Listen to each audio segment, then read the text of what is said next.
жашоосун, өзлөрүнө көз тийбесин, базарга да көз тийбесин, өзлөрүнө сөз тийбесин. Рахмат. Ушундай камкордук көрүп, элип, элге жарыя кылып. Сизди жаткызып коебузбу биз деме общий таркалалы? Башым ел каратып турсун. Бул тарткыла биздин балдар. Дагы демет койсоңуз түзөп ошону демет койсоңуз дагы. Өкмөткө рахмат. Биз көптөн көп өтүндүк, ушу төртөө мурунку учурга бир 2 комнат батыр берип койсо эле биз президентке колубуз бутубузду көтөрүп бата берет элек да. Ушуну жазсаңар, э? Жүдөгөн аялдарга кыйын, анан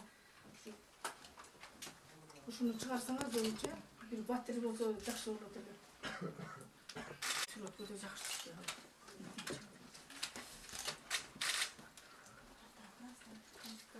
Баарыңар ушундай эгиз эркек балалуу болгула, кыздар бар, жаштар бар.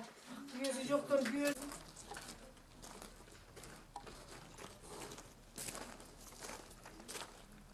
Перед камерами не ходи.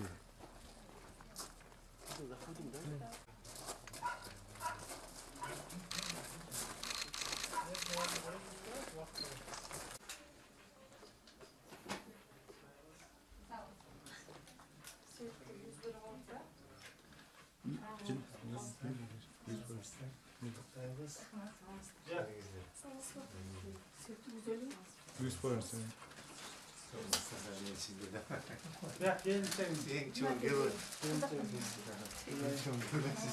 Жаппай койсоңуз. Төрт алып келген мына Нурлан, келин келбесе, 4 кыргызды сиздей уулун алып келишти. Жакшы болду. Биринчиден ден соолукту караш керек. Мына жардам берип атат, туурабы? Бу жерде медсестра, врачтар жардам берип атасың. Жакшы.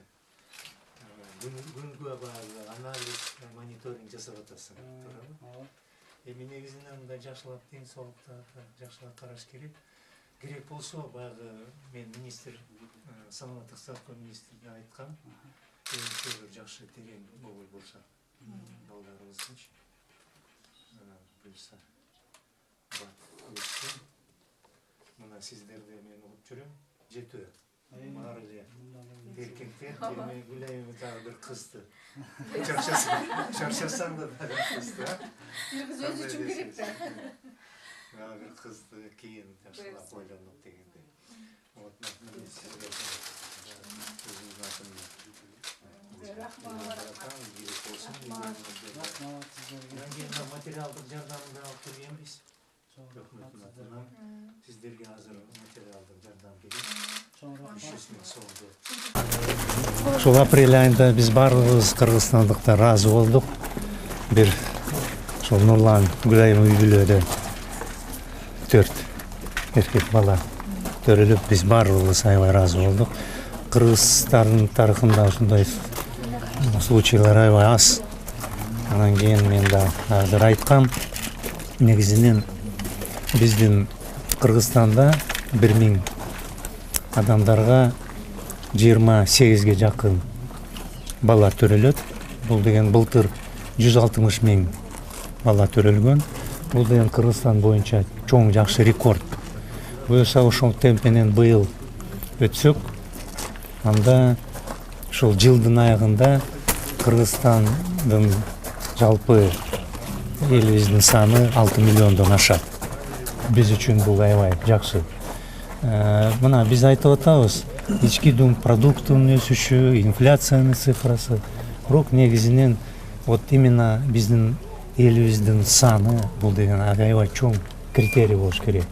Эгер элдин турмуштары оңолсо, оптимизм менен келечеге караса, анда биздин балдарыбыздын да саны көбөйөт, элибиздин саны көбөйөт.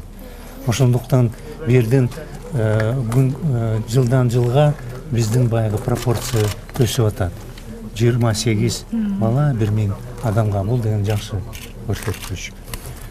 Эми биз ошогон үй бүлөгө жардамын беришибиз керек. Мына биз саламаттык сактоо министрлигине да тапшырма бергенбиз.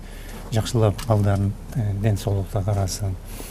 Анан кийин элибизге негизинен биз жакшы жумуш орундарды түзүп, шарттарды түзүп, алардын айлыктары көбөйсө, анда биздин үй бүлөлөрдө көбүрөөк бала төрөлөт. Бул деген негизги менин оюмча жакшы критерий, показатель биз үчүн. Эми мына бул уникалдуу случай болду, эми мындай случай көбүрөөк болсун биз үчүн. Кыргыздардын саны өссүн, кыргызстандыктардын саны өссүн. Ошого баарыбыз жакшылап салым кошолу. Рахмат.